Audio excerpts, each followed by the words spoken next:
la productivité et réduire les pertes de rendement.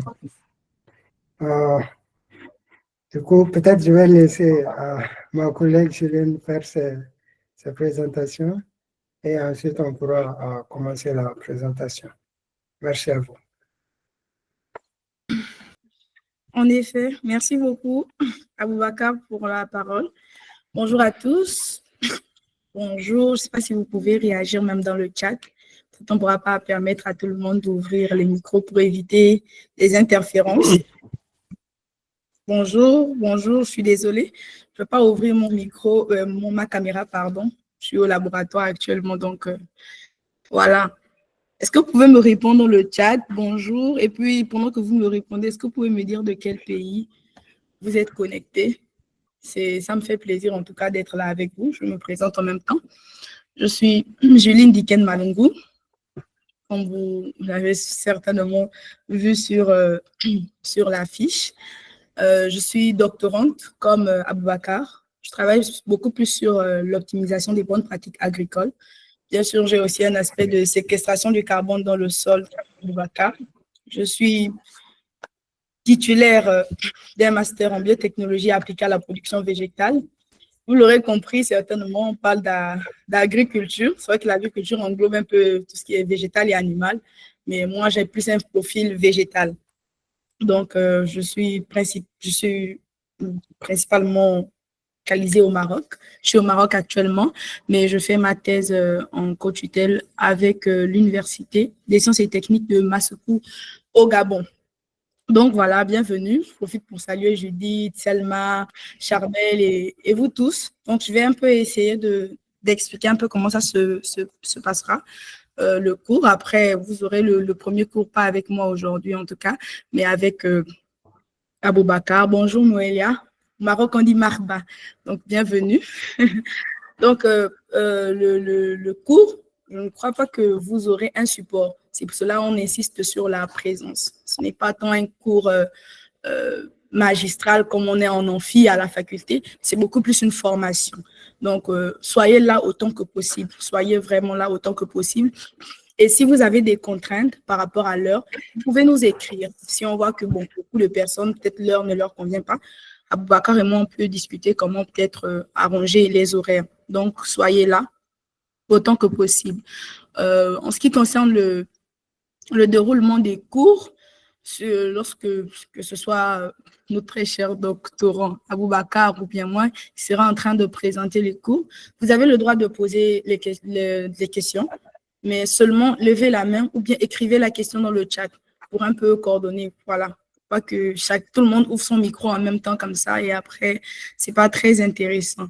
Sinon, nous sommes tous là pour apprendre. Si vous avez des ajouts, des apports, vous pouvez partager avec nous. Et je vous souhaite encore la bienvenue. Et je vais laisser Aboubakar commencer l'introduction de ce module. Merci. Merci Julien pour cette brillante introduction. Et là, je crois que la session est déjà, ils ont commencé l'enregistrement. Oui, c'est le cas. Donc là, je vais partager mon écran. Aboubakar, pardon, une minute. Donc, désolé pour pas que vous soyez un peu confus. Donc, pour tout ce qui est agroécologie, agriculture et souveraineté alimentaire, pardon, vous verrez cela avec Aboubakar. Donc, pour cette session et pour la prochaine session, c'est Aboubakar qui va partager, voilà, les informations avec vous. Bien sûr, je serai là également. Et moi, je vais prendre à partir de la semaine prochaine pour tout ce qui est valorisation des bioressources. Si vous avez des questions, mettez dans le chat. Merci, Aboubakar, je te remets la parole. Merci.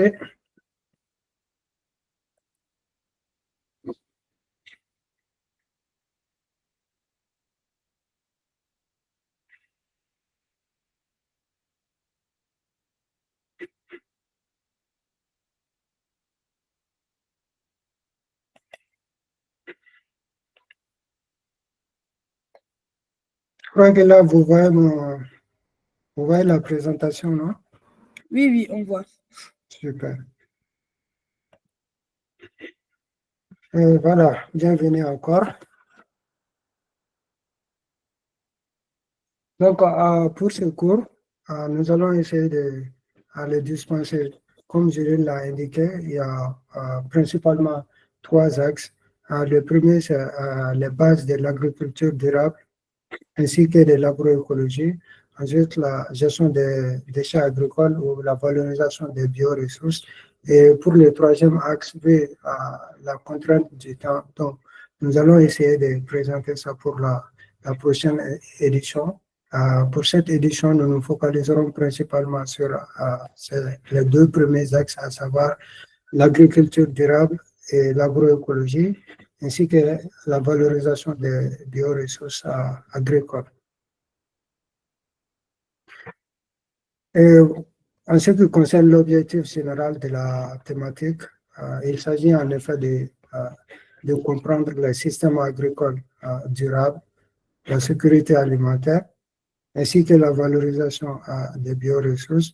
Et comme ma collègue Julien l'a indiqué pour le premier module, tout au long de cette semaine, j'aurai à vous présenter tout ce qui est agriculture durable et agroécologie, ainsi que les pratiques agricoles qui contribuent à la faisabilité de la souveraineté alimentaire, ou bien pour assurer la sécurité alimentaire notamment. Et la deuxième semaine, ma collègue Juline vous présentera le module qui tourne autour de la gestion et valorisation des déchets agricoles. Voilà. Mais avant de continuer d'aller plus loin, peut-être ce serait bien si vous nous disiez quelles sont vos attentes vis-à-vis de ces modèles. Comme ça, nous prendrons note de cela et si besoin, effectuer des ajustements tout au long de la présentation.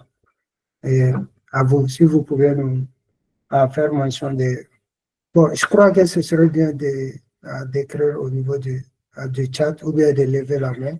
Il ne faut pas que tout le monde prenne la parole en même temps. Là, ça va être difficile à coordonner. Et voilà, la parole est à vous.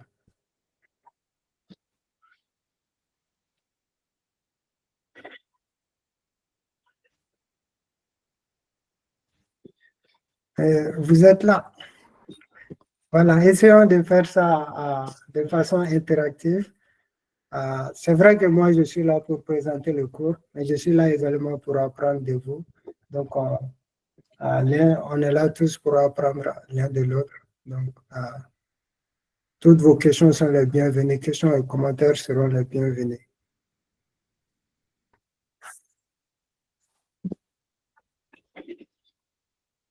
Moi, j'ai du mal à voir. Oui, Juline, peut-être tu pourrais coordonner avec ceux qui oui, vont pas de lever les problème. mains. Oui. Augustin, tu peux parler.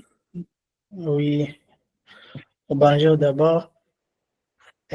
Désolé pour être en retard, mais je voudrais savoir si vous avez commencé par l'appel ou non, parce que je suis venu tout de suite pour le moment. Je suis présent pour le moment.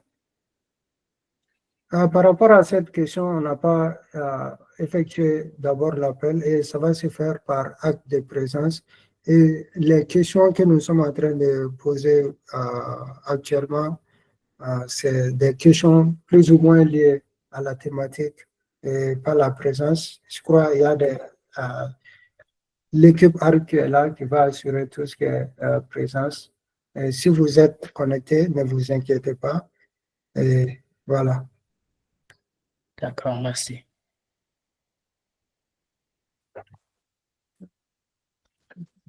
Oui, Augustin, vous pouvez toujours parler. Non, je suis désolé. D'accord. Sinon, soyez libre, comme Aboubacar disait, quelles sont vos attentes vis-à-vis de ce programme? Vous avez certainement des attentes. Vous pourrez décliner votre profil. Voilà, chacun a ses attentes. On n'a pas tous les mêmes attentes.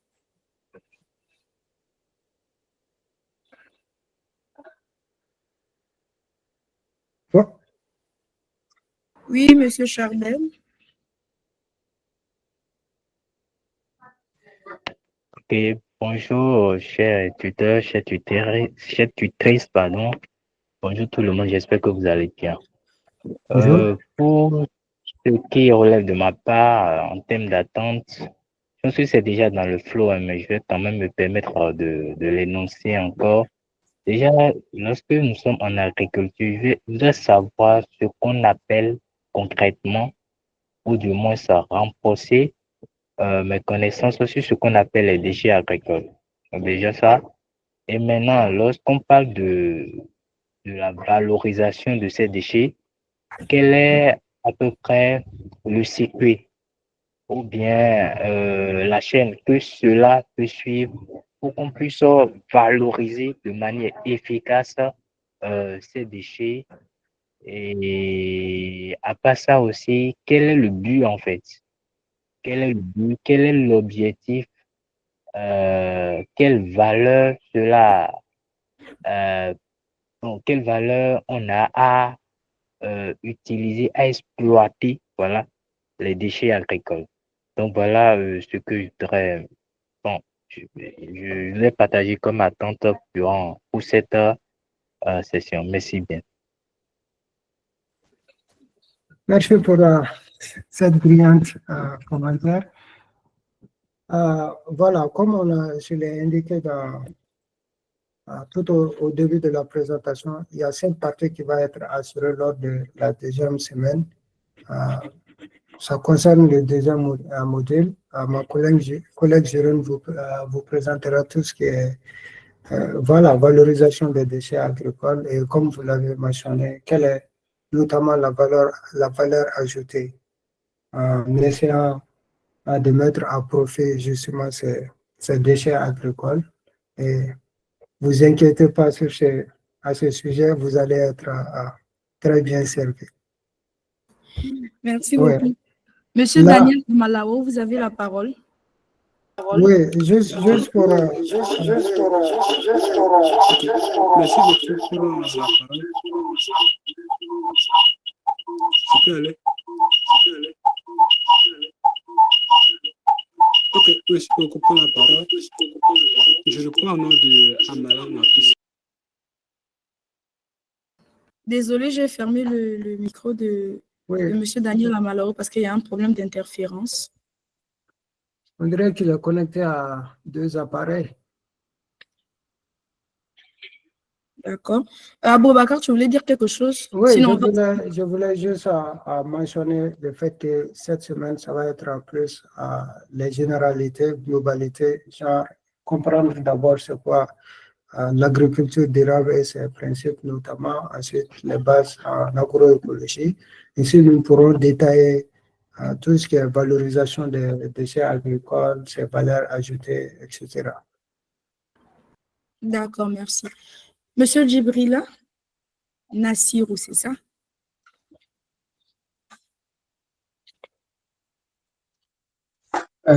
Oui, bonsoir à tous. Je ne sais pas si vous me laissez. Oui, oui, on vous reçoit très bien. Et alors, moi, j'ai une question. J'aimerais savoir le rôle que joue le changement climatique dans la stabilisation des systèmes agricoles. Pardon, le rôle que joue le changement climatique Dans la déstabilisation des systèmes agricoles. dans la Déstabilisation? Oui, OK. D'accord, très bien. OK. Bien Est-ce que noté. Monsieur Daniel, le micro, ça va mieux? Ok, j'espère que maintenant c'est bon. Oui, oui, on vous entend maintenant mieux. Je disais que c'est Amala Mapisa, je suis diplômé dans le domaine agricole. J'ai eu ma licence cette année et j'aimerais renforcer mes capacités en agroécologie, tout comme la valorisation des déchets agricoles. Et si possible, nous donner des tips pour des projets afin de pouvoir écrire des projets, soit afin de mener des projets, que ce soit dans le domaine de l'agroécologie, tout comme dans le domaine de la valorisation des déchets agricoles. Essayer de nous donner des chemins qui nous mènent vers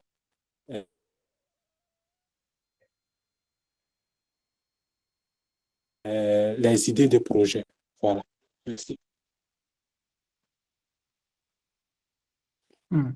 OK.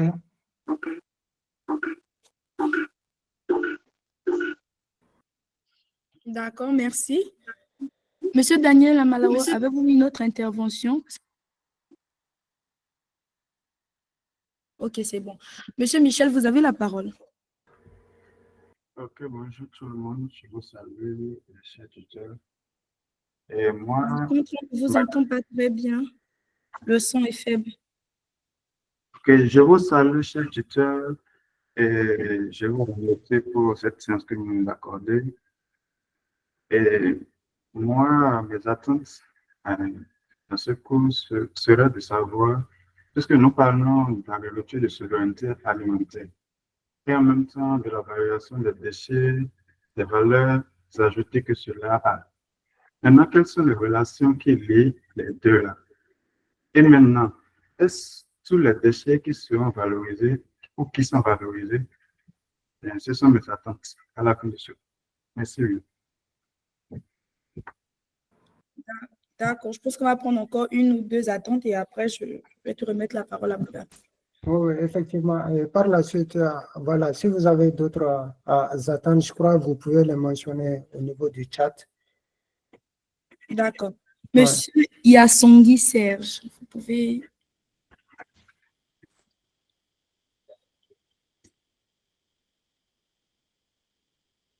Ok, merci bien et puis désolé pour ça. Concernant la thématique agriculture, souveraineté alimentaire, j'aimerais vraiment savoir quels sont les systèmes de culture favorables à cette thématique pour pouvoir avoir une souveraineté alimentaire. Quels sont les systèmes de culture qu'on peut vraiment mettre en place pour une durabilité, une souveraineté alimentaire? Merci. OK. Je crois qu'il faut prendre une dernière question pour qu'on puisse continuer.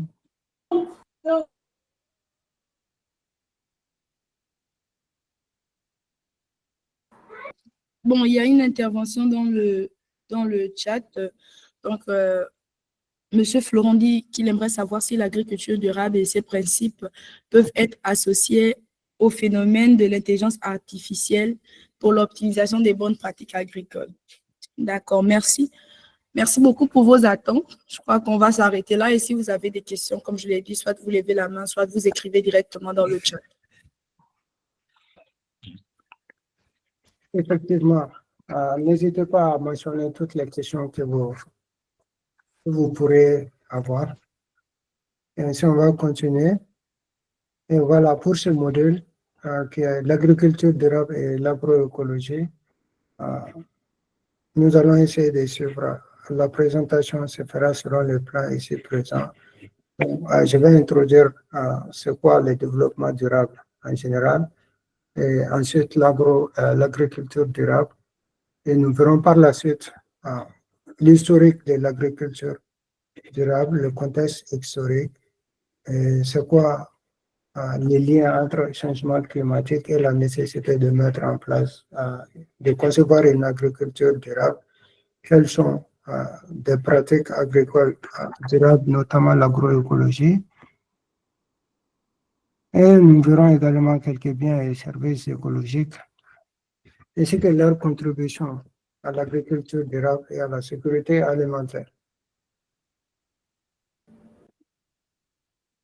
Aboubacar, désolé, je ne sais pas si tu as commencé à défiler, mais on ne voit que la première slide. C'est vrai? Oui, oui. Ok, là, peut-être c'est un problème de connexion. Oui, Et là, c'est toujours... Maintenant, c'est bon? Oui, oui, maintenant on voit les autres slides. Ok. Tu es passé en plein écran? Oui, je suis en plein écran maintenant. Bon, essaie de passer à une autre slide pour qu'on sache si... Ok. C'est bon, ça défile chez vous? Non, je pense que tu as juste partagé cet onglet. Donc, si quand tu affiches en plein écran, on ne le voit pas.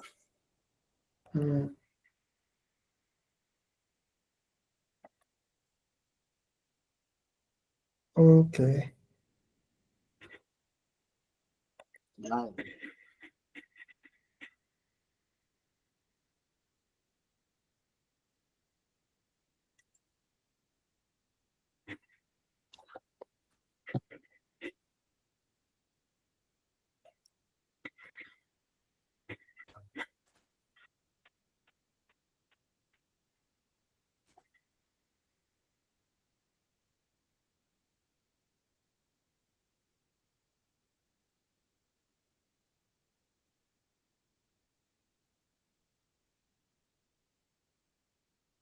Là, c'est bon.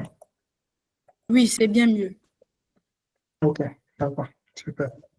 Voilà, comme je disais, pour le premier module, nous verrons une introduction au développement durable ainsi que l'agriculture durable, le contexte historique de l'agriculture durable, quelques notions de changement climatique et les liens avec l'agriculture durable. Nous verrons également quelques pratiques agricoles durables et finalement, nous verrons quelques biens et services écologiques et notamment leur contribution à l'agriculture durable et la sécurité alimentaire. Et euh, globalement, l'objectif serait de comprendre déjà c'est quoi l'agriculture durable et l'agroécologie, quels sont les enjeux, notamment en rapport avec les gaz à effet de serre responsables du changement climatique et la sécurité alimentaire, et quelle est la part de l'agriculture durable pour faire face aux effets néfastes du changement climatique. D'abord, c'est quoi le développement durable? C'est un concept qui vise à réconcilier tout ce qui est développement économique, social, ainsi que la protection de l'environnement et la conservation des ressources naturelles. Et pour bien illustrer cela, bon, déjà, il faut savoir déjà qu'il s'articule autour de trois grands vecteurs, qui est toujours un vecteur environnemental, un vecteur économique et un vecteur social. Et tous ces vecteurs sont interconnectés. Un vecteur sans l'autre pencherait la balance d'un côté qui défavoriserait un développement durable, c'est-à-dire le long terme. Et comme vous pouvez le voir ici, le vecteur environnemental vise à préserver tout ce qui est intégrité de l'écologie, l'amélioration de l'environnement ainsi que les ressources que nous disposons sur le long terme. Et les vecteurs économiques visent surtout à tirer profit de façon économique, l'utilisation économique de ces ressources justement. Et pour le vecteur social, ce vecteur consiste à répondre aux besoins des humains ainsi que les objectifs de cohésion et de justice sociale.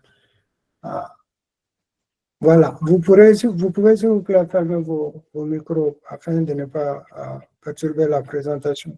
Merci. Voilà, comme je le disais, pour illustrer tout cela, comme vous pouvez le voir, c'est focalisé sur un seul vecteur ou un principe. Là, déjà, j'ai oublié de le mentionner, le développement durable, ça s'articule autour de trois principes. Et le premier, c'est le côté social. Et le deuxième principe, l'économie et l'environnement. Et comme illustré sur ce graphe, si on se focalise seulement sur la justice sociale, tout ce qui est cohésion sociale, l'équité, cela pencherait la balance d'un côté, chose qui défavorise un développement durable.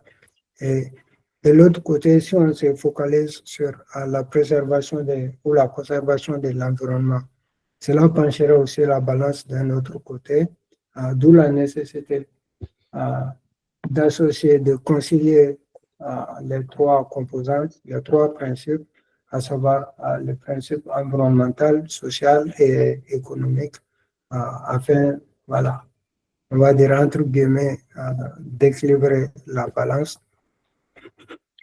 Et pour certains, la durabilité égale viabilité, équitabilité et vivabilité. Donc, le contexte historique déjà du développement durable, le concept il a vu le jour, c'était en 1987 et le premier auteur à avoir mentionné cela fut cette généreuse dame qui s'appelle Harlem Brundtland. Et voilà, elle avait mentionné ça dans un de ses rapports la première fois et l'erreur qu'elle faisait la première fois, c'était d'après l'illustration précédente, il se focalisait ici, par exemple, sur le côté économique, en fait. Et voilà. Et cette pratique n'a pas rapidement montré son côté, ses inconvénients, on va dire. Et voilà, d'où la nécessité, la naissance de nouvelles préoccupations, des acteurs économiques, justement, à savoir les préoccupations écologiques, parce que cela avait engendré une détérioration, on va dire, alarmante de l'environnement, chose qu'on constate aujourd'hui, le changement climatique. Et qui dit changement climatique, parce que ça se manifeste différemment d'une région à une autre. Pour certains, ça se manifeste par la sécheresse, pour d'autres, des inondations, et pour d'autres également la perte de rendement. Il y avait également des préoccupations sociales. Et jusqu'à présent, la définition que nous tous utilisons, et voilà, vient également de ces rapports-là où il stipule que que le développement durable est un développement qui répond aux besoins, on va dire, des générations du présent sans compromettre la capacité des générations futures à répondre à leurs besoins. Là, je cherche le pointeur. Oui, là, ça va. Donc, un développement durable, en gros, c'est un développement qui répond aux besoins de la génération présente, sans compromettre la capacité des générations futures à répondre aux leurs.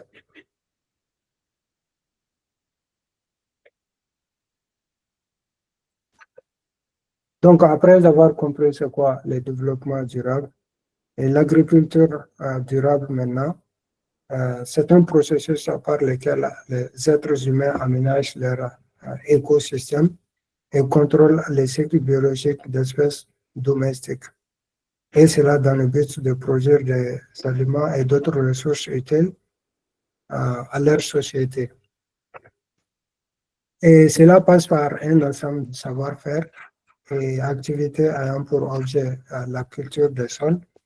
Et dans un contexte plus développé, ça va être généralement l'ensemble des travaux sur le milieu naturel qui permettent de cultiver et de prélever des êtres vivants.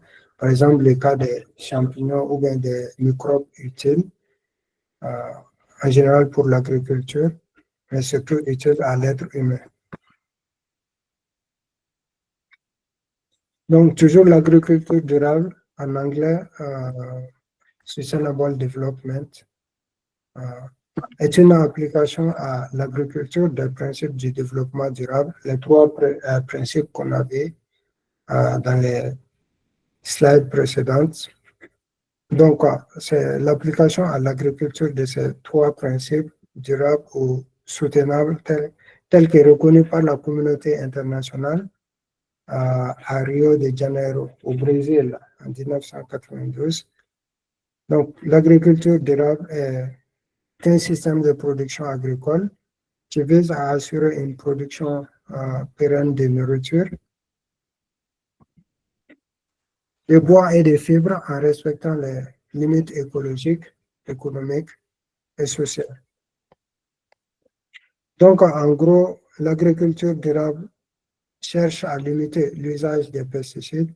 Pourquoi limiter l'usage des pesticides? Parce que l'utilisation inappropriée de ces pesticides-là surtout entraîne des effets néfastes vis-à-vis de l'environnement, notamment la mise en péril des espèces utiles comme les auxiliaires, les espèces qui luttent contre, on va dire, les prédateurs. Voilà. Donc, en gros, l'agriculture durable limite l'usage de ces pesticides-là qui peuvent nuire à la santé des agriculteurs et des consommateurs, Elle vise surtout à protéger la biodiversité, la vie des espèces utiles et bénéfiques, l'écologie, l'économie ainsi que le côté social. Donc, déjà, il faut comprendre c'est quoi les tendances en agriculture, notamment dites industrielles.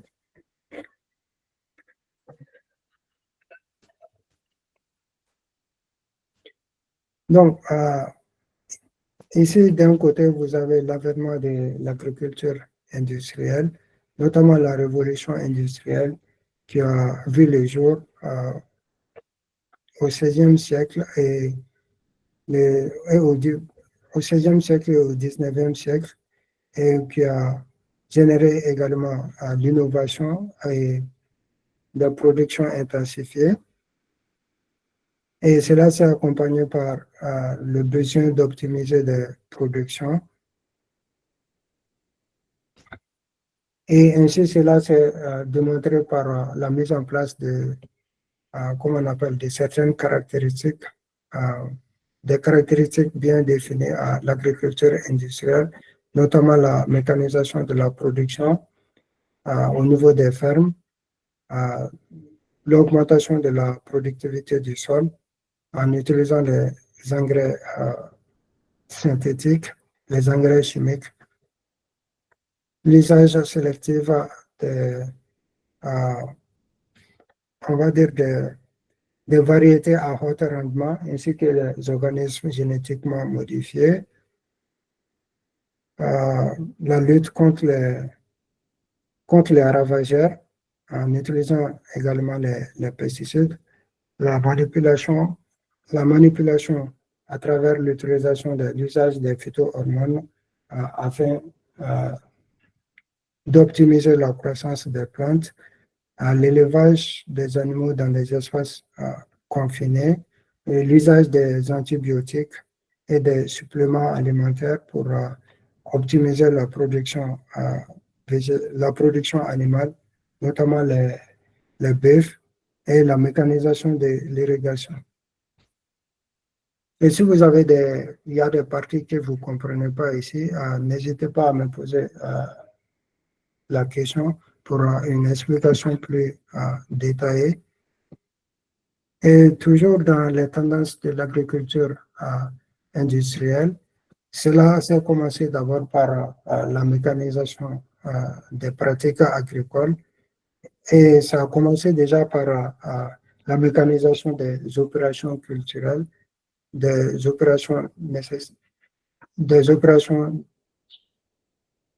premières opérations qui sont réalisées avant de mettre en place la culture. Donc, il y a eu de plus en plus d'opérations, notamment des labos. Également, la mécanisation du semis, l'utilisation des produits chimiques juste avant les semis. Également, la mécanisation de la récolte. Et ces illustrations illustrent un peu l'historique de cette mécanisation qui a commencé au XVIe siècle. Entre le XVIe siècle et le XVIIIe siècle, il y avait l'usage des chevaux et de la charrue. Bon, ceci, c'est toujours le cas dans certains de nos pays. Je fais surtout référence à l'Afrique subsaharienne. Donc, les illustrations que vous voyez ici sont plus valables dans le contexte européen où il y a une mécanisation plus ou moins poussée des outils agricoles. Donc, D'accord, merci. J'ai une question sur... Pardon? OK. J'ai une question sur l'utilisation des pesticides.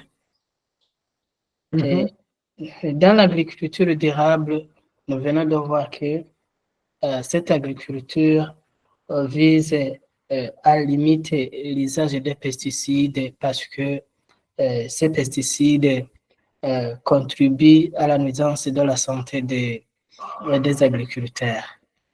Effectivement. Mais ici, en agriculture dite industrielle, Mhm. il y a le passage qui vient de dire que pour la protection, pour la protection de la, je sais pas, je ne me souviens pas si c'est de la production, on utilise les pesticides pour le maintien de la conservation. Du côté de ma part, je comprends que les deux paragraphes se contradisent. Je ne comprends pas pourquoi. Les deux paragraphes, tu fais référence à mes slides ou bien tu as vu ça quelque part ou bien tu fais référence à mes slides, tu fais surtout référence à ces slides ou bien? Oui, oui. Ok, tu parles de quel passage? Tu peux m'indiquer la partie que ça concerne, tu parlais de l'utilisation des pesticides, la Oui. limitation de l'utilisation des pesticides et quel autre passage? L'autre passage dit ici, a key features of industrial agriculture will non. Attends un peu. Non, retourne en arrière un peu, ok. En arrière.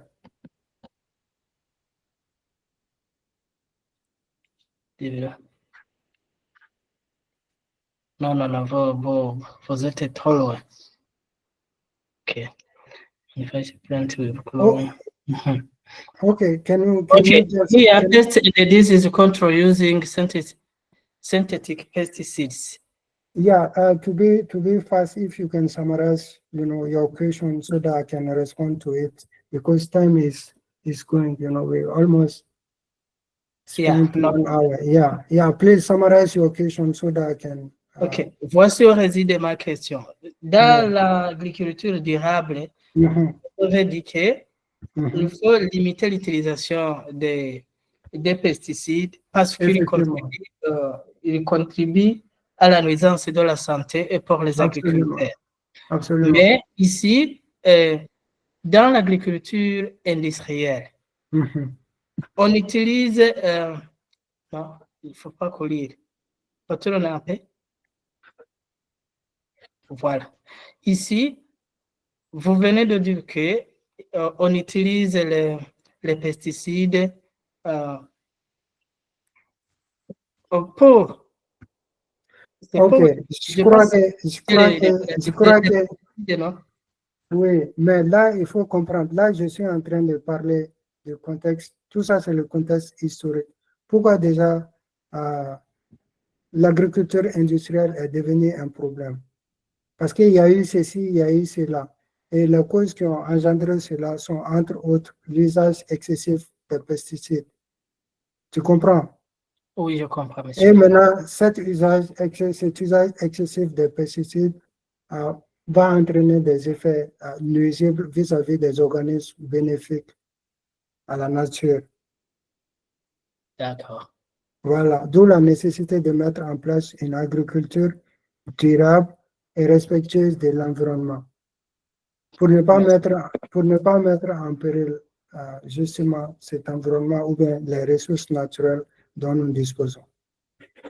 Mais j'ai compris ta question. Si tu peux être encore patient, ça c'est toujours l'historique. C'est pour expliquer déjà quelles sont les caractéristiques de l'agriculture dite industrielle. Ce slide, par exemple, n'a rien à voir avec l'agriculture durable. Ce slide, ça concerne surtout l'agriculture industrielle. Quelles sont les pratiques utilisées dans l'agriculture industrielle? Et si on regarde ces pratiques, par exemple, chacun se met à utiliser les produits chimiques de façon excessive, n'importe comment, sans considérer des limites. Cela aura bien sûr des conséquences négatives. Oui, compris. Super. Et là, c'est toujours des caractéristiques de l'agriculture industrielle, notamment à tout ce qui concerne la mécanisation des opérations culturelles, à savoir les labours, les semis, l'utilisation des produits chimiques et la mécanisation de la récolte. Nous avons là maintenant l'utilisation des engrais chimiques pour l'utilisation des engrais chimiques pour tirer profit, pour tirer à partir des éléments minéraux, notamment les éléments minéraux qui sont très solubles et facilement disponibles pour la plante. Donc, l'exemple ici, c'est l'utilisation du superphosphate comparé à l'excrément des chauves-souris que nos ancêtres utilisaient dans les temps pour améliorer leur productivité. Maintenant, ces produits ont presque disparu. Et là, tout le monde utilise des produits chimiques. Là, par exemple, ce que vous voyez, c'est l'exemple du phosphore ici. Et voilà. D'un côté également, la production de ces engrais chimiques génère une très grande perte d'énergie parce que ça utilise beaucoup d'énergie. Je parle surtout en termes d'électricité, mais aussi en termes, on va dire, d'argent, le côté économique. Donc, ça engendre également ça génère des gaz à effet de serre qui vont accentuer les changements climatiques. On verra tout ça par la suite.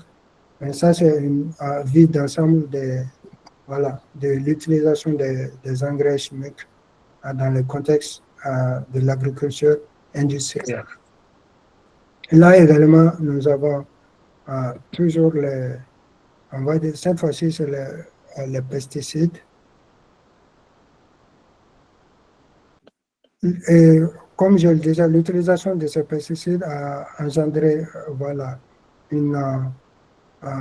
des conséquences négatives vis-à-vis des espèces exotiques. Et maintenant, en utilisant ces pesticides, cela accentue le besoin d'utiliser encore plus de pesticides. Et de façon spécifique, ces pesticides sont entre autres les fongicides, contre les champignons phytopathogènes, les insecticides contre les insectes et les herbicides pour lutter contre les mauvaises herbes. Et également, il y a la production des espèces animales dans un espace beaucoup plus confiné, comme vous pouvez le voir ici. Et cette production, par exemple, si vous voyez là, cela entraîne la production du protoxyde d'azote. C'est le N2O. N2O, et c'est un des gaz à effet de serre un des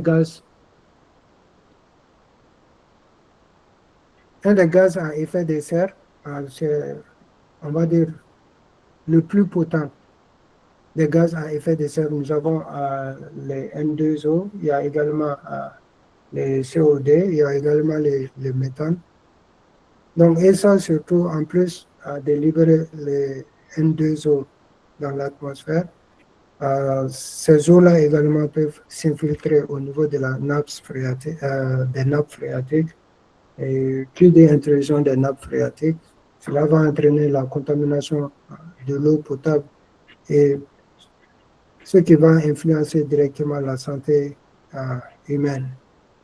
Donc, il y a également l'utilisation des antibiotiques et des suppléments alimentaires afin dans la production de la viande bovine. Et ici, c'est pour vous montrer que l'environnement dans le contexte d'agriculture est un environnement qui est interconnecté.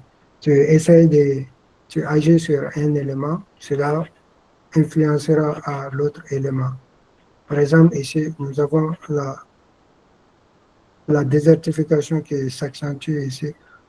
Voilà, la désertification. Or, en général, au départ, c'était une forêt. Dans ces forêts, nous avons des champignons plus ou moins bénéfiques. Nous avons également des bactéries bénéfiques. Mais à la suite de la désertification, cela va entraîner le déséquilibre de ces micro-organismes, voilà, qui va influencer également d'autres organismes.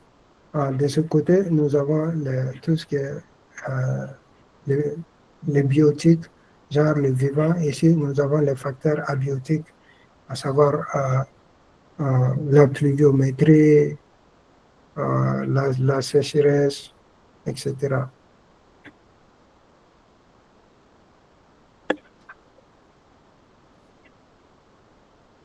Maintenant, c'est quoi l'impact de cette agriculture dite industrielle sur l'environnement?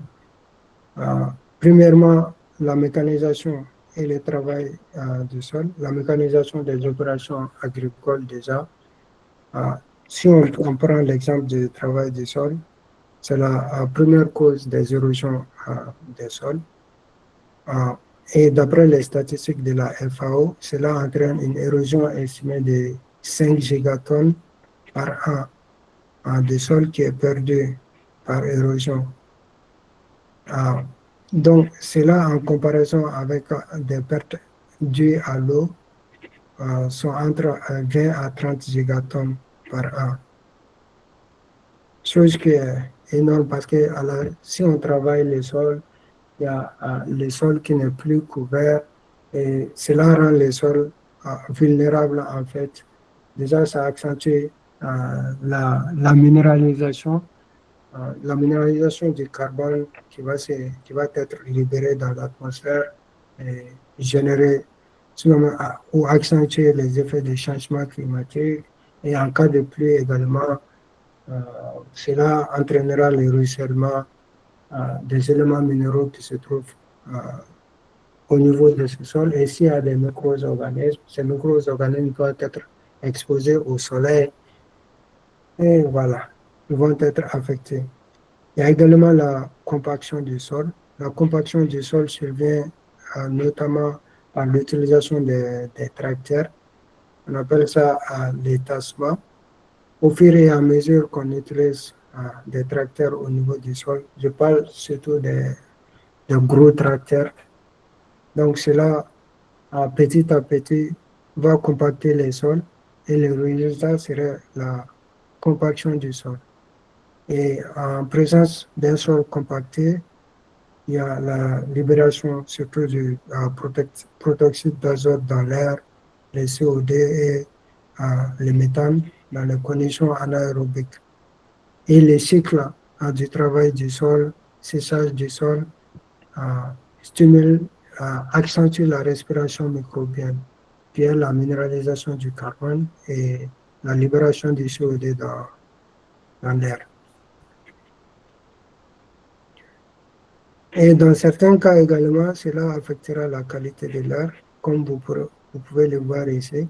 Ceci n'est pas encore fréquent en Afrique, sauf dans les régions désertiques. Si je prends par exemple l'exemple du Mali au nord, où voilà, les espaces désertiques.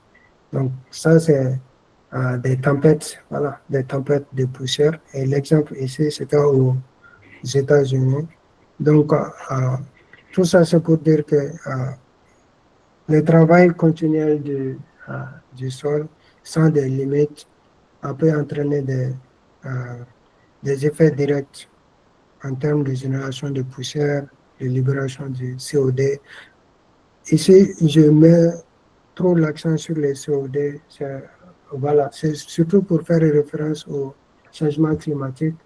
Et je suppose que vous le savez déjà, les gaz à effet de serre qui sont responsables du changement climatique, qui sont principalement au nombre de 3.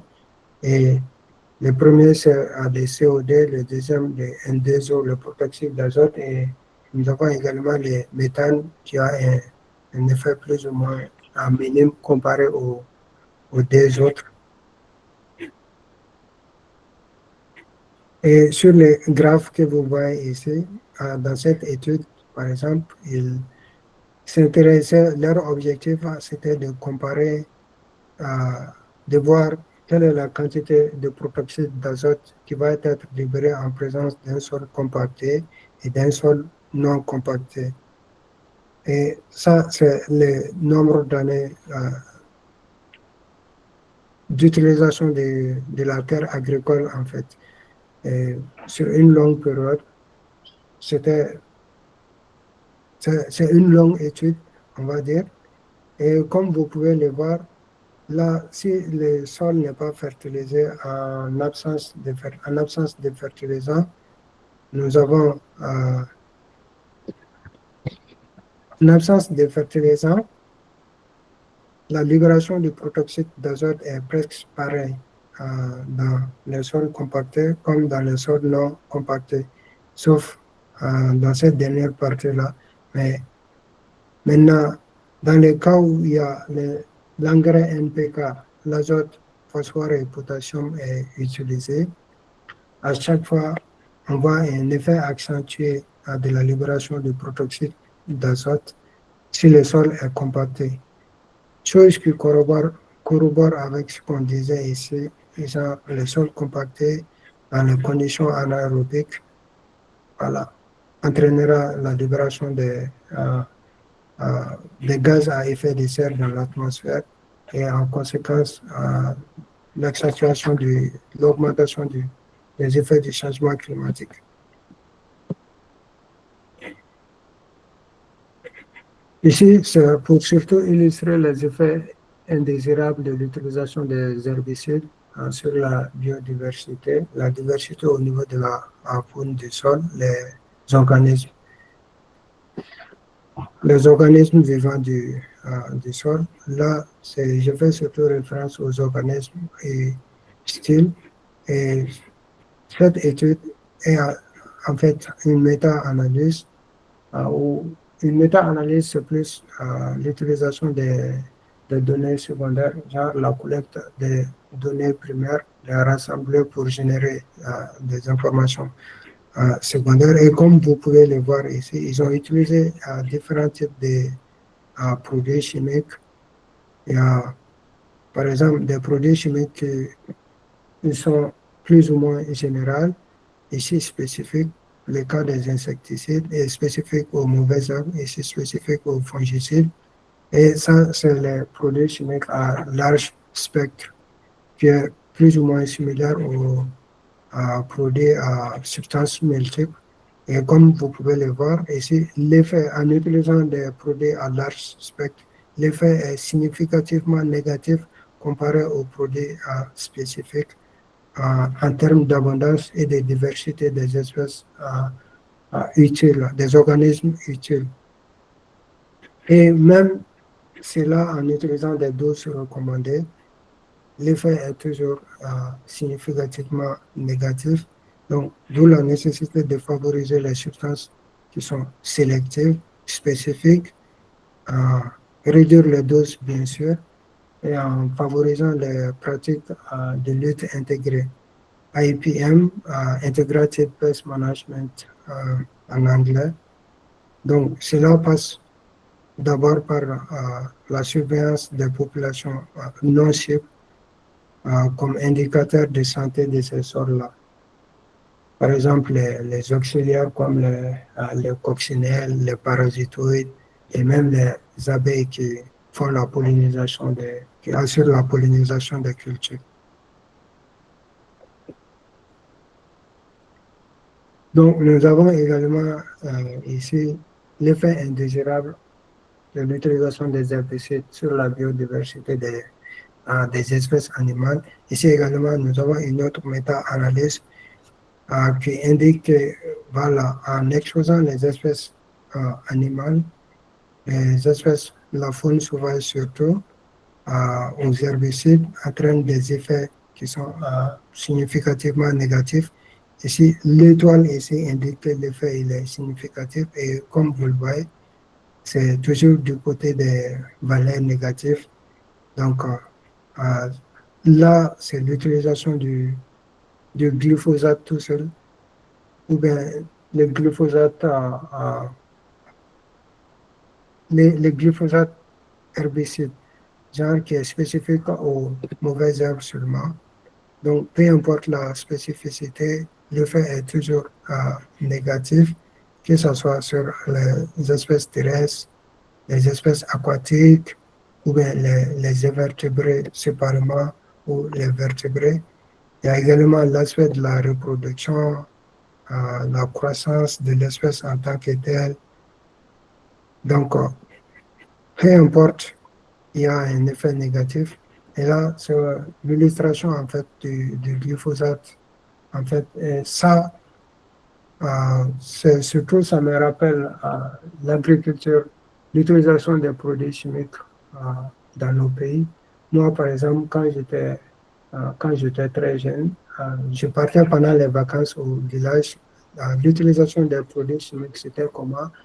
Genre, les voisins ici utilisent un produit chimique donné, et si le produit s'avère utile, et voilà, il va passer le message à son voisin. Le voisin aussi va chercher à se procurer le même produit chimique utilisé sur sa parcelle, parfois sans même prendre en compte des doses spécifiques. Alors que l'utilisation des produits chimiques, ça prend beaucoup d'autres facteurs. Ça dépend de la culture, ça dépend du sol, parce que les types de sols, les sols varient, les types de sols sont variés en fait. Donc, il y a beaucoup de paramètres en considération. Mais ce que j'ai remarqué, c'est que tout le monde utilise les mêmes produits en espérant avoir les mêmes résultats. Et en général, généralement, les premières années, le résultat va être vraiment fructif. Mais au fur et à mesure qu'ils vont continuer à utiliser les mêmes produits, les résultats vont commencer ils vont commencer à avoir des résultats décevants. Et voilà, chose qui est scientifiquement, c'est normal en fait. Parce que pourquoi euh, plus tu utilises les mêmes produits, par exemple, les espèces ravagères, ils vont utiliser ce qu'on appelle la résistance. Si je prends l'exemple sur l'être humain même, on dit, par exemple, le poison, ça devient un poison à une certaine dose en fait. Donc, quand tu prends ça à des doses modérées, donc au fur et à mesure, ton organisme va commencer à s'adapter et puis voilà, ça ne dit rien à la personne en fait. Et c'est la même chose chez la ravageur. Et voilà, d'après ces auteurs-là, le glyphosate a des doses de 1,7, entre 1,7 et 5,2 déjà devient toxique en général pour les espèces animales. Ça, c'est l'impact voilà, de l'agriculture industrielle sur la déforestation et aussi le pâturage non contrôlé, chose qui augmente, voilà, parce que de nos jours, il y a l'augmentation des besoins en nourriture et en matières premières qui ne cesse d'augmenter. Pourquoi? Parce que la population déjà mondiale ne cesse d'augmenter, donc il y a la nécessité de produire à plus, et cela passe parfois par la déforestation des forêts qui peut engendrer des effets néfastes sur l'environnement, la perturbation de l'écosystème forestier, la perte de la biodiversité et surtout la capacité du sol à piéger des CO2. Donc là, on commence l'agriculture durable. Et comme je le disais, l'agriculture durable, il s'articule également autour de trois piliers, un pilier économique, social et environnemental. Et comme vous pouvez le voir ici, le pilier économique consiste surtout à viser la rentabilité et la profitabilité des productions agricoles, à générer des investissements, la stabilité, etc. Il y a le côté social également, notamment la sécurité alimentaire et aussi la santé du consommateur. Donc, il s'agit également d'assurer une formation continue, genre l'éducation ou bien on va dire la sensibilisation des agriculteurs vis-à-vis de certaines pratiques euh, qui peuvent être néfastes ou utiles. Il y a également le côté écologique qui consiste à entretenir le paysage en limitant les doses de produits chimiques, à mettre en place des pratiques qui vont favoriser une plus grande diversité, une protection de la qualité de l'eau et de l'air, des sols également, ainsi que le climat.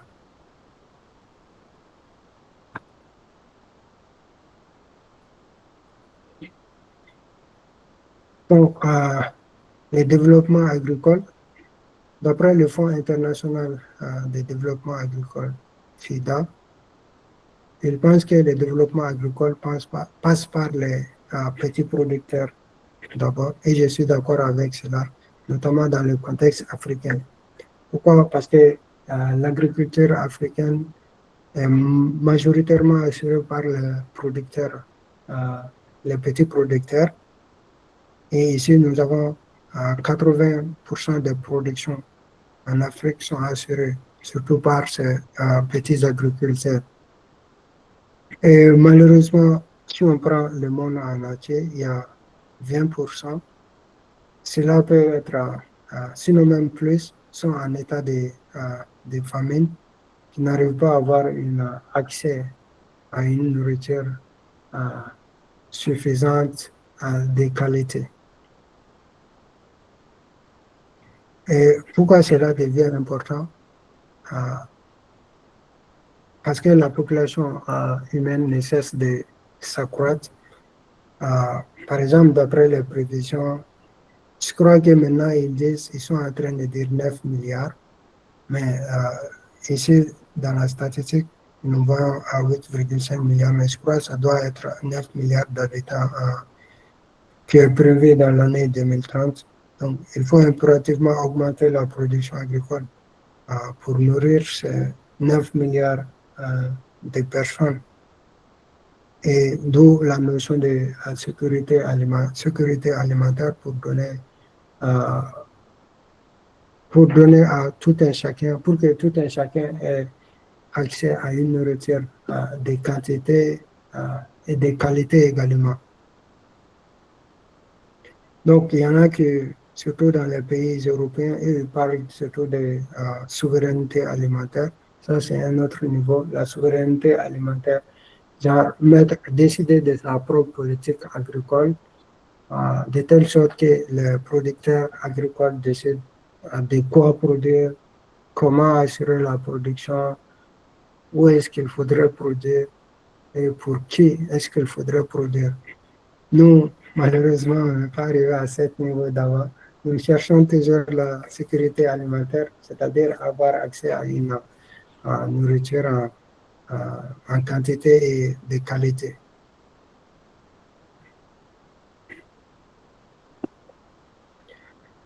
Donc, et d'après cette illustration, surtout lors de la pandémie de Covid, il y a voilà, ce pauvre agriculteur qui est là, pendant que tout le monde voilà, cherchait du vaccin par-ci, par-là.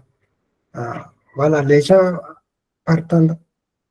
gens oubliaient en fait ces petits agriculteurs-là. Et voilà, vous voyez, il est là, par exemple, à se dire quel sacré dirigeant, toujours à la recherche du précieux vaccin anti-Covid, mais ils oublient de nous donner la bonne semence pour nos champs. Parce que la semence également, c'est important, j'ai oublié de le mentionner.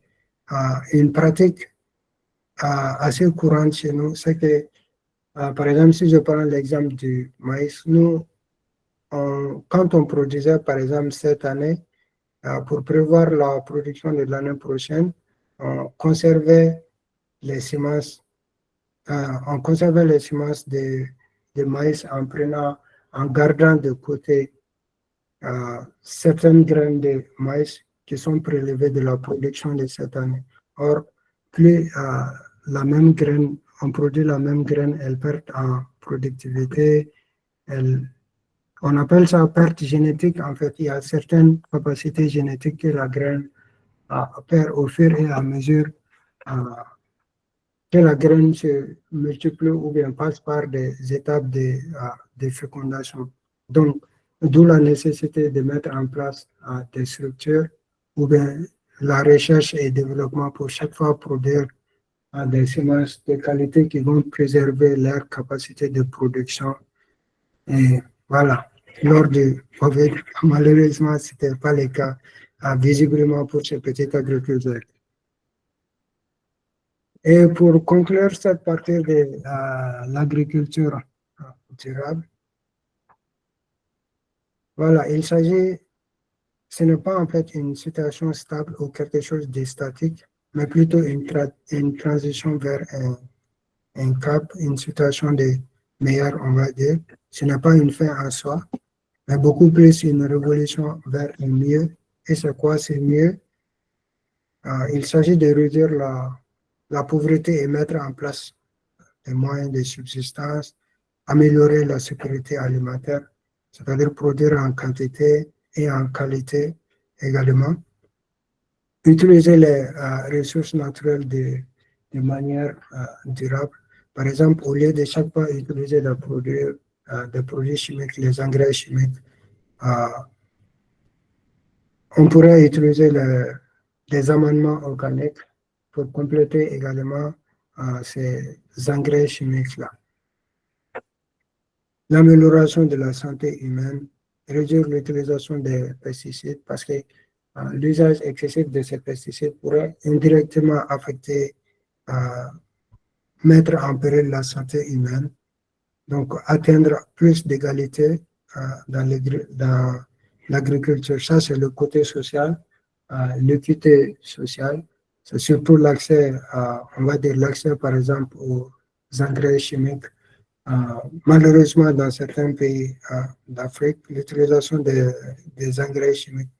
Déjà, on parle d'agriculture durable, mais dans certains coins, ils n'arrivent même pas à avoir accès aux engrais chimiques. Et d'après les statistiques, l'utilisation par hectare est moins de 50 kg comparé à l'Europe ou bien aux États-Unis où ils utilisent 100 à 150 kg par hectare. Ça, c'est surtout le côté social qu'il faudrait améliorer aussi.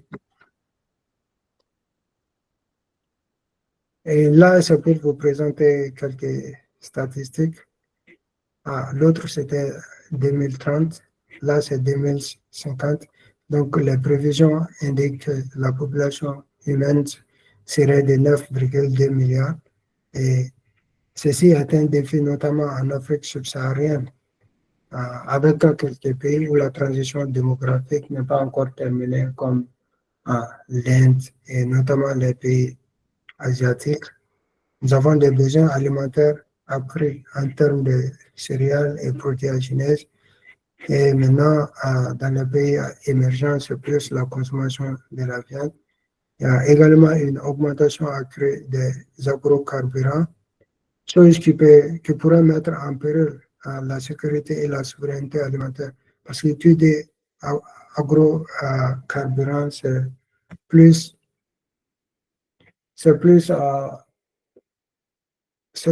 on va dire, la déforestation, parce que ces agrocarburants proviennent des forêts. En général, c'est couper les arbres et tout ça afin de produire des agrocarburants. Il y a également des contraintes additionnelles liées au changement climatique. Par exemple, les canicules. Ici, actuellement, au Maroc, il y a également la sécheresse ou bien l'inondation dans certains cas. Et cela continue également par une dégradation croissante des ressources naturelles, la perte de biodiversité animale et végétale, l'utilisation immodérée de l'eau.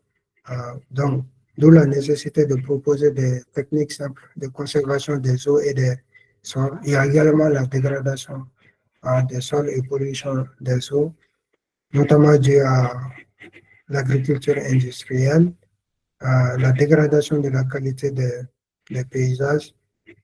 Bon, heureusement pour nous, on n'est pas encore arrivé à ce niveau dans les pays en voie de développement, mais c'est quelque chose qui, c'est un constat dans les pays développés, les pays du Nord, entre guillemets. Donc, il y a également un accès plus difficile au pétrole et aux intrants chimiques de qualité. Quand je dis pétrole, je fais référence à tous les gaz naturels, y compris le gazole, etc. Donc, on a une augmentation justement de ces gaz naturels à long terme. Et voilà, la production d'agrocarburants n'est en aucun cas une solution en soi. Ça peut être une alternative. Et il y a également l'augmentation attendue des prix des engrais azotés due à l'augmentation des coûts de production, d'où la nécessité d'optimiser également l'usage des engrais chimiques. Mieux gérer et recycler les biomasses en additionnant à de l'amendement organique pour optimiser les bienfaits de ces engrais, sinon même pour tirer profit de ces engrais chimiques. Il y a également des mouvements croissants de protestation contre l'usage des pesticides, car les conséquences sont déjà claires sur la santé, la biodiversité, et d'où la nécessité de développer, de mettre en place la recherche et le développement pour développer des pratiques qui sont plus ou moins, qui vont nécessiter moins de produits chimiques et conserver et préserver l'environnement.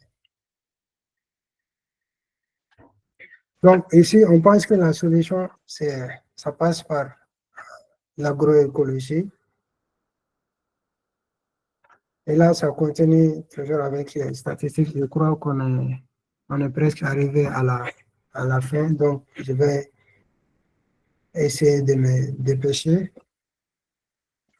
Donc, l'agroécologie, déjà, en plus des faiblesses naturelles des sols, qu'on vient de voir, il y a certaines pratiques agricoles qui participent à la dégradation de cette ressource.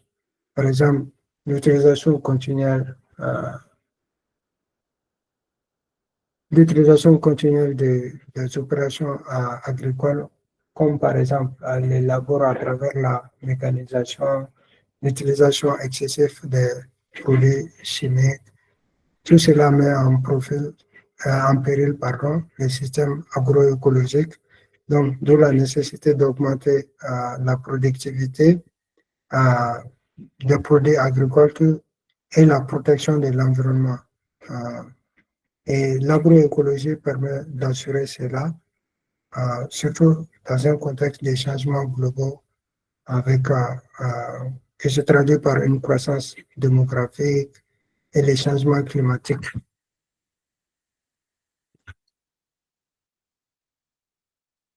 Bon, je crois qu'on peut, vu que la session termine à 5h30, je crois qu'on peut s'arrêter là.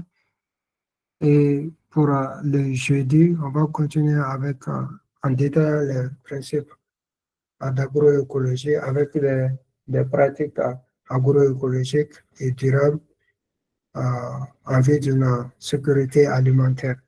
Et les 2 autres minutes restantes, on va essayer de les dédier au Q&A, aux sessions de questions-réponses. Et si vous avez des questions, faites-nous savoir vos questions et on répondra à vos questions dans la mesure du possible.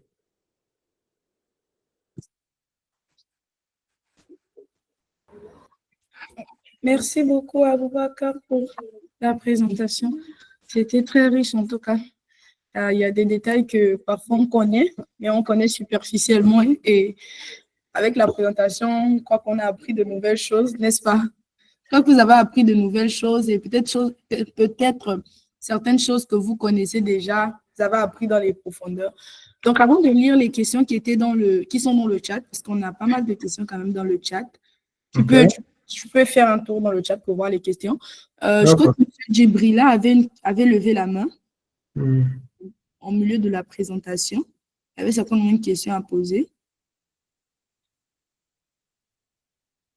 Est-ce qu'il est toujours là dans la réunion?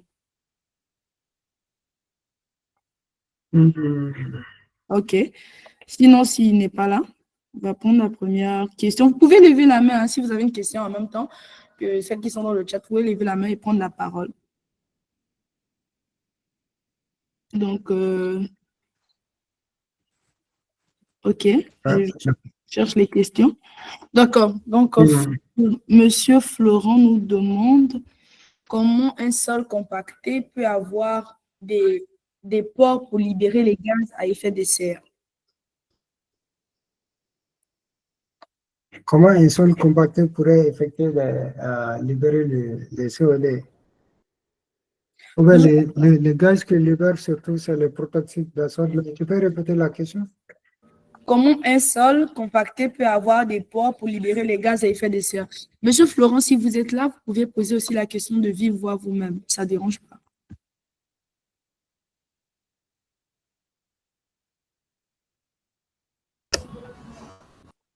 Okay, bonsoir, cher tuteur. Bonsoir. Ok, donc ma question est la suivante.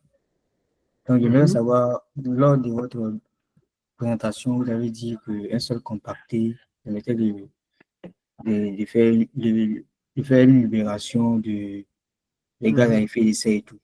Donc, je voudrais savoir, un sol compacté, ça veut dire que c'est plat, c'est bien durci et tout. Comment les gaz à effet de serre peuvent sortir de la terre et tout. Ok, d'accord. Merci pour ta question. Déjà, un sol compacté, comme son nom l'indique, le sol devient compact. La structure du sol elle est détériorée et le sol, c'est en fait constitué de trois parties composantes. Il y a trois parties principales. Il y a la partie, les pores en fait, qui est constitué de l'eau et de l'air. Et la troisième partie, c'est les éléments minéraux. Maintenant, si le sol est compacté, l'espace porosique est réduit. Dans certains cas, cet espace va être complètement détruit. Donc, il n'y aura plus d'espace. Or, dans cet espace, il y a de l'air qui dit l'air parle d'oxygène. Et dans les slides, quand je présentais, je disais l'utilisation des engrais chimiques ou bien des fertilisants dans un sol compacté. Si le sol est compacté, il y a libération d'oxygène. Les fertilisants, par exemple, l'engrais azoté, c'est de l'azote N. Donc, l'ammoniac, par exemple, c'est aussi le NH3, c'est-à-dire l'azote associé avec de l'eau. Or, dans le sol, il y a déjà de l'eau qui existe. Même si, par exemple, le sol, ça me renvoie à, comment on appelle, l'humidité, l'hygrométrie, on va dire, ou bien le point de flétrissement permanent, on dit. Genre, c'est comme quand tu prends une éponge et tu appuies sur l'éponge. Tu submerges d'abord l'éponge avec de l'eau. Et même quand tu appuies, il va y arriver un moment, tu vas faire écouler tout l'eau que l'éponge avait contenu, mais il y aura encore de l'eau qui reste quand même. Donc, la Terre, c'est un peu l'exemple. En faisant l'analogie avec ça, il y a naturellement de l'eau, bien que minime, de l'eau dans l'air. Donc, l'engrais azoté plus de l'eau, ça va faire NH3. NH3, l'ammoniac de nature, est un gaz qui est facilement libéré dans l'air, en fait. Donc, si cela s'associe avec de l'oxygène au départ, cela va former le protoxyde d'azote et ça va s'échapper dans l'air. Et quand ça s'échappe dans l'air, on le sait, le protoxyde d'azote, c'est un gaz à effet de serre. Donc, cela contribue à la détérioration de la couche d'ozone qui va accentuer les effets du changement climatique et qui se manifeste dans certaines régions par la sécheresse, soit l'inondation etc. Ah, D'accord. j'espère que j'ai été clair. Oui, c'est bien noté. Super. D'accord, merci beaucoup, Aboubakar. Merci, Florent, pour ta question. Donc, on court derrière le temps, donc au maximum 10 minutes, on doit arrêter normalement. Donc, on va passer à la question de Noélia. Je ne sais pas si tu es là toi-même, si vous êtes là, mademoiselle ou madame. Vous pouvez prendre la parole et après, monsieur Cédric, on vient vers vous. Nourella, elle a demandé comment le semi-direct contribue à la séquestration du carbone, je suppose dans le sol. OK. Pour répondre à cette question, tu sais, les semis-directs consistent en fait à diminuer les opérations culturelles avant les semis. Par exemple, ça permet, par exemple, dans certains cas, d'éliminer complètement les labos. Il s'agit de passer directement avec le semoir pour semer. Et puis des éliminations des labos, c'est-à-dire que tu empêches les retournements du sol, parce que les retournements du sol, quand le sol il est exposé sans couverture, il y a comment on appelle, l'accentuation de l'activité microbienne, et l'activité microbienne du sol accélère la minéralisation du carbone, et la minéralisation du carbone, c'est la libération du CO2 dans l'air. Donc, avec les semi-directs, ça permet d'éviter toutes ces opérations de labour-là, et de telle sorte à diminuer la minéralisation, sinon même l'activité microbienne du sol, à diminuer la minéralisation ou bien la libération du CO2 dans l'air, et par conséquent l'atténuation des effets du changement climatique.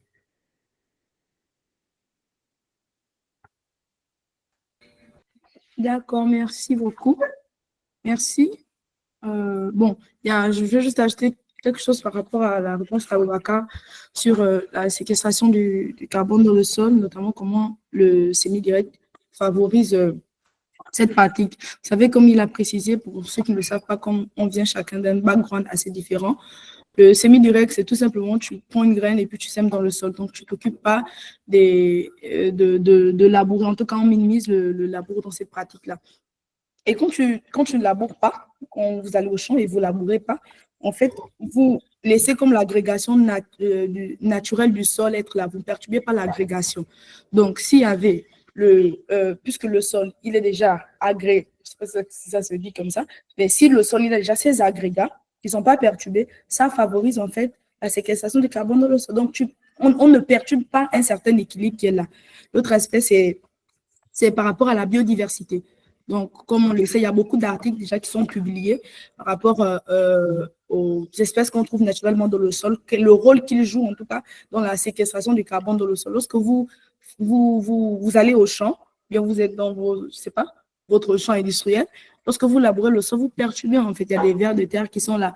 Donc, si vous diminuez cette biodiversité qui est déjà là, en quelque sorte, vous agissez sur le taux de carbone qui est dans le sol. Donc, c'était juste un petit complément. Je vais remettre la parole à M. Cédric pour sa question.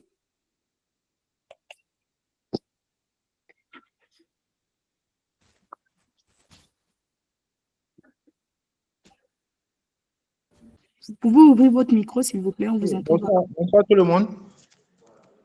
Bonsoir. Bonsoir. Cédric, moi, ma question, c'est par rapport à ce qu'ils ont écrit au niveau de la FAO, là, la pandémie 2020, marquée par une hausse de la faim, une hausse de la faim dans le monde et en Afrique. Quand vous mettez ça dans le monde et en Afrique, est-ce que l'Afrique n'est pas dans le monde? Bon, je ne comprends pas très bien.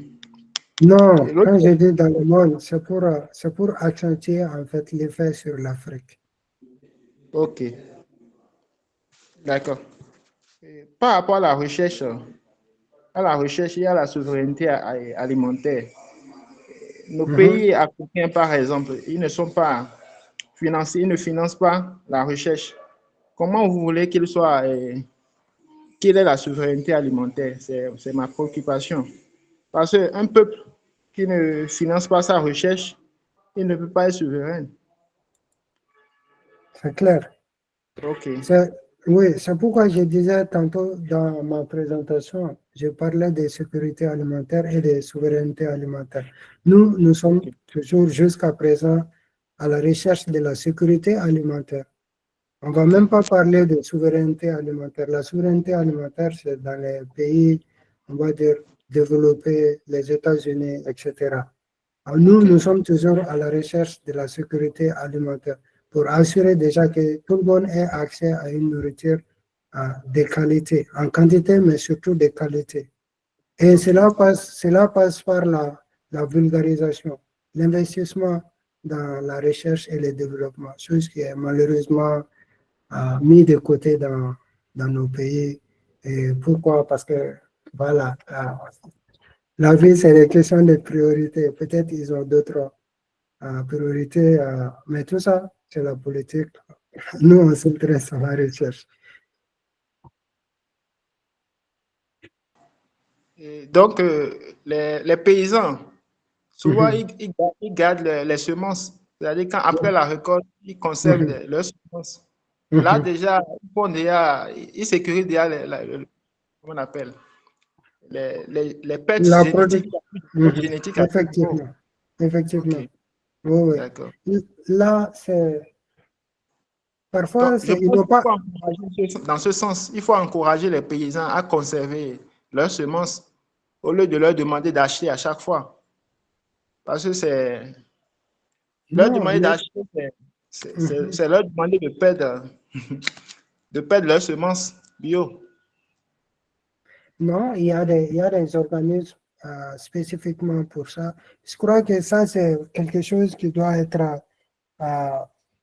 qui doit venir de l'État, en fait. Normalement, ces trucs doivent être subventionnés auprès de l'État de telle sorte que l'agriculteur, pardon, ne peine pas à accéder à des semences de qualité.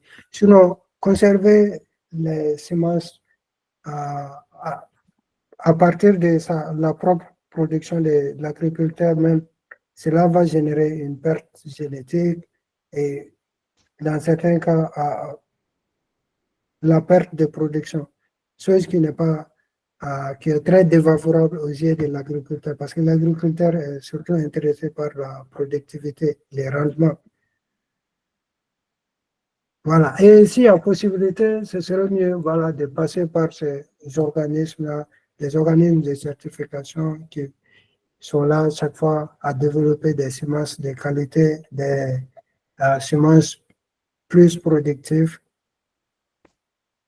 Voilà, c'est ce que je conseillerais. Ces organismes-là, vous pouvez les citer pour qu'on puisse les connaître, parce que bon, je ne sais pas si c'est à la suite ou bien vous pouvez nous donner quelques organismes. Je pourrais faire des recherches dans ce sens et le jeudi pour vous venir avec une réponse.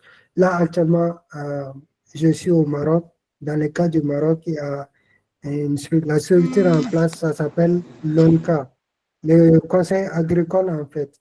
C'est une structure qui est financée par l'État, voilà, qui met à disposition des semences certifiées, voilà, pour les agriculteurs.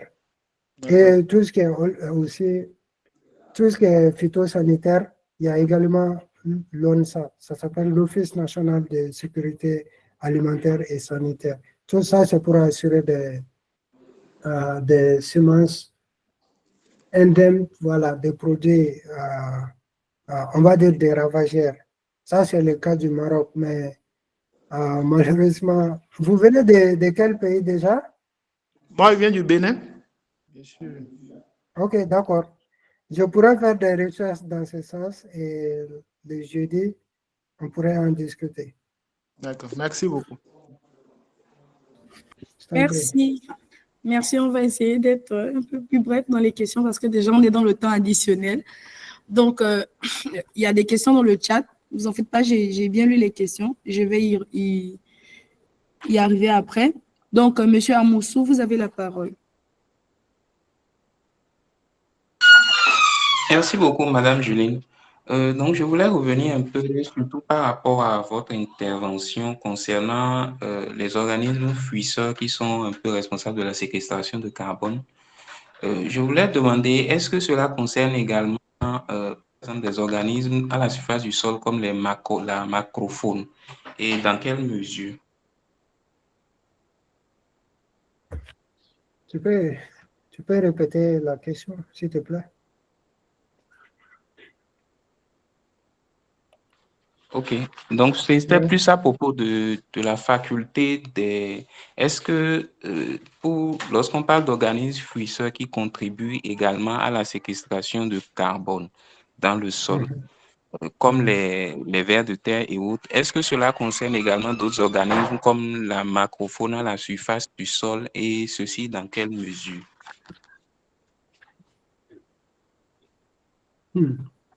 Là, je crois que côté séquestration de carbone, c'est plus les micro-organismes, c'est surtout euh,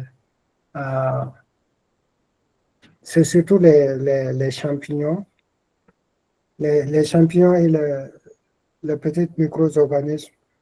À mon humble avis, les micro-organismes contribuent moins. Et cette contribution, c'est à hauteur de 5% seulement.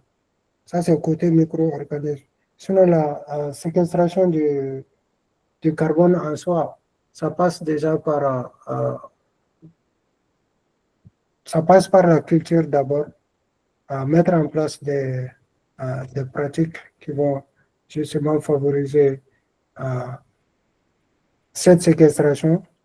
Parce que le sol, avant de piéger le carbone déjà, ça passe par la culture. C'est à travers la photosynthèse que la culture va utiliser. Et par la suite, la plante, c'est comme un intermédiaire en fait. Donc, ça passe surtout par la gestion des cultures que les micro-organismes ou les macro-organismes au niveau du sol après.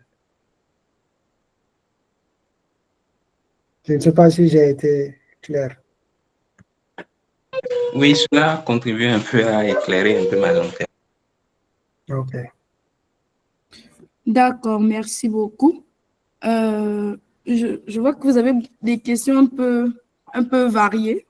C'est toujours sur le domaine agricole, c'est très bien. On apprécie vraiment les interventions. Mais sachez que la réponse à certaines questions, c'est en fait dans les cours à venir. Donc, on va essayer de se limiter, en tout cas pour aujourd'hui, sur ce qu'on a vu. Et après, par exemple, des questions sur tout ce qui est séquestration du carbone dans le sol, pratique agricole. Je crois qu'Abouba prend un peu plus en profondeur lors de la prochaine séance. C'est pour cela que vous devez être là aussi. Absolument. Ouais. On va essayer de rester un peu autour de ce qu'on a vu aujourd'hui. Et après, au fur et à mesure qu'on progresse, voilà, on va voir que bon, les questions qu'on avait, elles ont leur réponse dans les slides suivantes.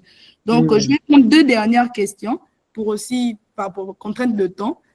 Donc, on peut toujours discuter sur le groupe, hein, ne vous en faites pas. On a le groupe WhatsApp, on se connaît tous dans le groupe. On peut discuter dans le groupe. Donc, Monsieur Florent, oui, je vois votre main levée, mais je vais chercher une question que j'avais. OK, d'accord. Donc, Michel Lessé dit qu'il a été constaté de nouveaux types de pesticides sur les marchés dont leurs usages sont ultra sélectifs, approuvés par moult agriculteurs et producteurs. Pour ce qui concerne leur utilisation et effets sur les cultures et les rendements, existe-t-il des effets néfastes sur l'environnement de ces produits? Si oui, lesquels? Et a-t-il possibilité d'un retour en arrière possible? Absolument. Il y aura à chaque fois des effets néfastes, mais la question c'est les avantages comparés aux inconvénients. Qu'est-ce qui est plus abondant?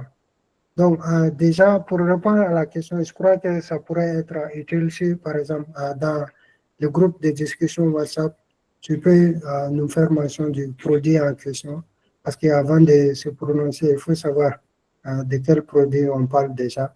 Donc, si tu as par hasard le nom du produit, tu peux laisser ça dans le chat ou bien dans la discussion WhatsApp. Et voilà, on va en discuter dans les séances à venir. D'accord. Merci beaucoup, Aboubacar. Bon, c'est une question à laquelle on ne va pas répondre, mais juste pour que monsieur ou bien madame Bariska, je ne sais pas trop, je pense que c'est monsieur, pose la question, quelles sont les causes réelles de l'insécurité alimentaire? Bon, je ne sais pas si c'est en Afrique ou dans le monde, parce qu'on n'est pas sur le même diapason. Quand je dis dans le monde, c'est dans le reste du monde. Donc, c'est vraiment une question qui est très vaste et c'est une question. Je pense au fur et à mesure qu'on avance dans les séances, on aura l'occasion de mieux répondre. Parce que maintenant, répondre à cette question, je crois qu'on peut même faire un module sur l'insécurité alimentaire et C'est surtout, clair, c'est clair. en Afrique. Mais c'est une très bonne question, j'apprécie Ouais, vraiment. ouais. Donc, OK, je vais lire la question de Monsieur Yannick à Tangana. Ce sera la dernière question pour ce mythe, mais vous pouvez écrire les questions sur WhatsApp, bien nous écrire même en privé, on peut toujours discuter. Et après, les questions auxquelles on n'a pas répondu, on peut y revenir le jeudi ou dans les prochaines séances.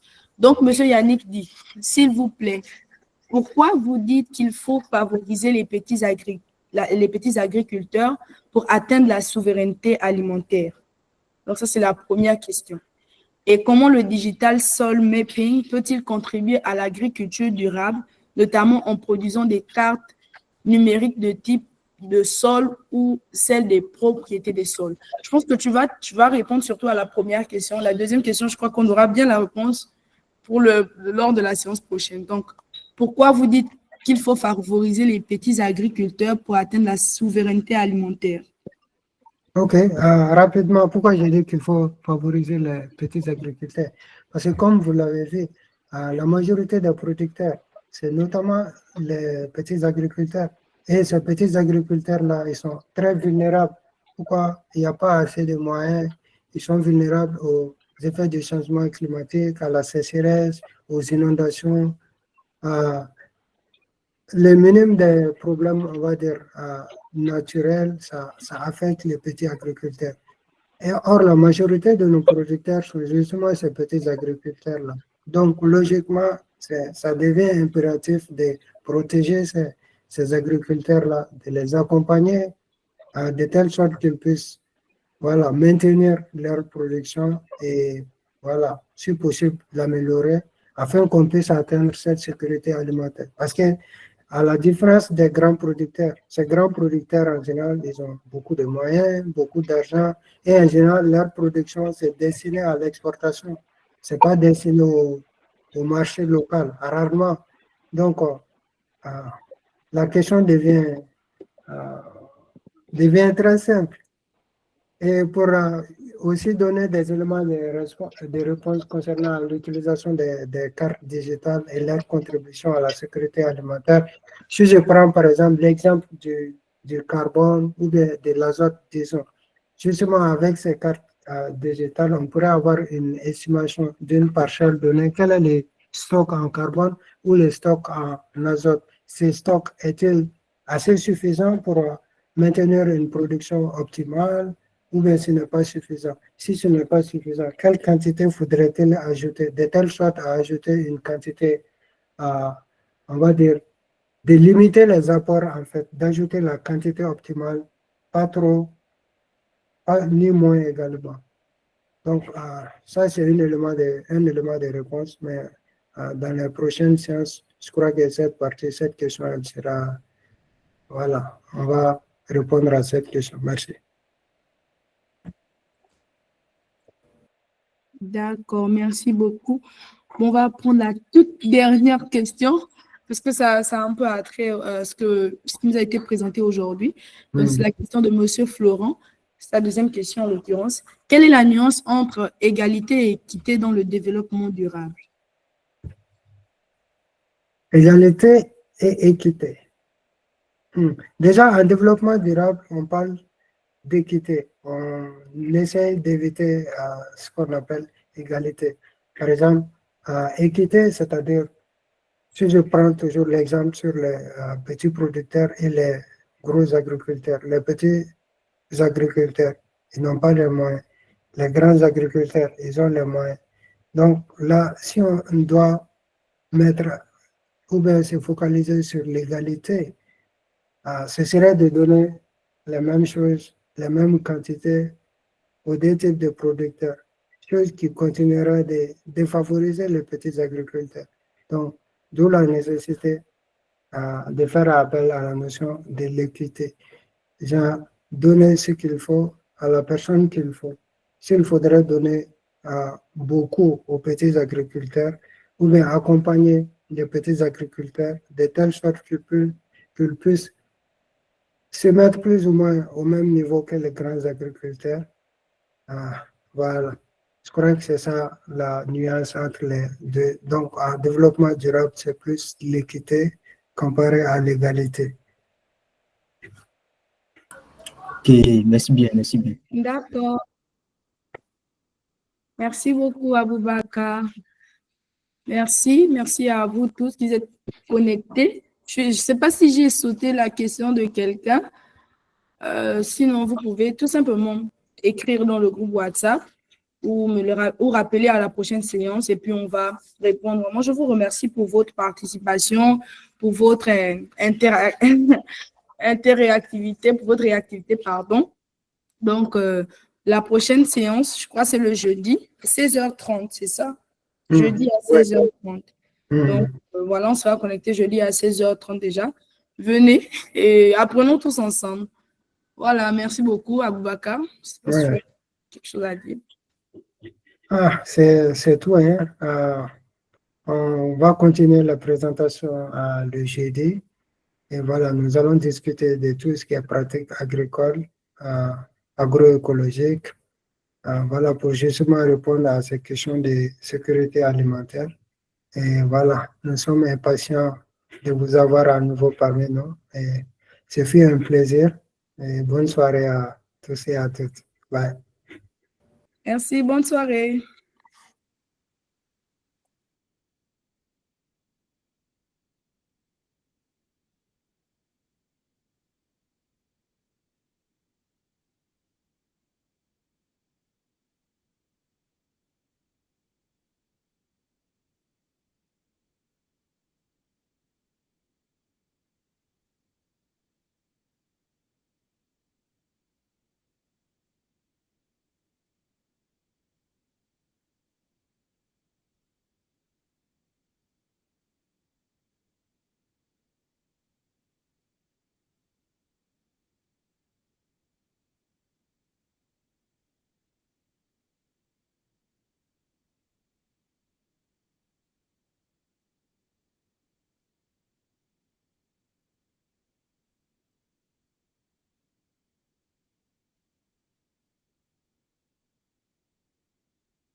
Boy family ni kanya na tele ni la go.